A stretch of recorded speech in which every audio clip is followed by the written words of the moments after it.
Ton téléphone sait où tu es, à quelques mètres près, n'importe où sur Terre. Sans antenne autour, sans Internet. Et le plus fou, c'est que pour y arriver, il a besoin d'Einstein. Voici comment. Tout commence là-haut. Autour de la Terre tourne une trentaine de satellites. À tout instant, où que tu sois, au moins 4 d'entre eux sont dans ton ciel. Et chacun fait une seule chose. Chaque satellite répète sans arrêt le même message. Il dit « Voici qui je suis et voici l'heure exacte à laquelle j'envoie ce signal. » C'est tout. Une identité et une heure ultra précise. Ce signal voyage à la vitesse de la lumière et met un tout petit temps à atteindre ton téléphone. Ton téléphone compare l'heure de départ et l'heure d'arrivée. La différence lui donne la distance jusqu'au satellite. Mais une distance, ça ne suffit pas. Si tu sais juste que tu es à 20 000 km d'un satellite, tu peux être n'importe où sur une immense sphère autour de lui. Il faut croiser plusieurs satellites.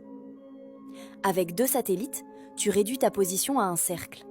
Avec 3, à 2 points seulement. Avec un 4e, ton téléphone trouve le point exact en 3 dimensions. C'est ça la triangulation. Donc ton GPS ne t'envoie rien, il écoute.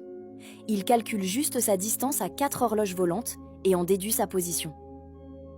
Tout repose sur une chose, le temps, mesuré à la nanoseconde. Et c'est là que ça devient vertigineux. Car le temps lui-même ne s'écoule pas pareil là-haut et ici.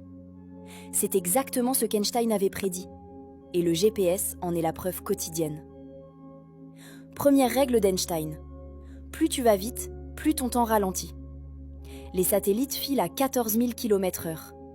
Leurs horloges prennent donc du retard sur les nôtres, chaque jour. Mais deuxième règle, opposée. Plus tu es loin de la gravité de la Terre, plus ton temps s'accélère.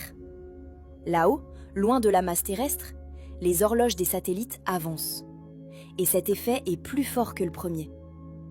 Résultat, sans correction, les horloges des satellites dérivent d'environ 38 millionièmes de seconde par jour.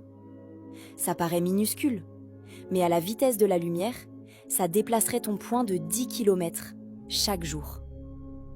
Alors dans chaque satellite, on a réglé les horloges pour compenser Einstein, en avance. Ton GPS ne marche que parce qu'on corrige la déformation du temps. La prochaine fois qu'il te guide, souviens-toi, c'est de la relativité dans ta poche.